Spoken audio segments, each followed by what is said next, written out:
Assalamualaikum warahmatullahi wabarakatuh. Nyo lagi nyo yang ideal bendera singa wate berkibar.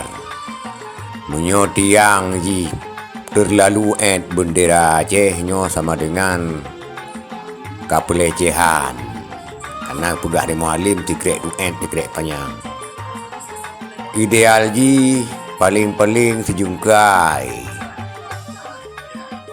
tiang bendera Aceh ataupun berat dan siha pokok ji wate dikalon tidak mencolok baik sampai bendera merah putih 2 meter, bendera Aceh 2 meter. Nyo gambar yang ideal tiang ji sehingga dipandang jauh sedang dipandang mata. Sudah mangat dia kalon baik terlalu mencolok dat tiang bendera Aceh panjang tiang bendera merah putih. Semoga bulagenya temlake insyaallah. Amin ya rabbal alamin. Assalamualaikum warahmatullahi wabarakatuh.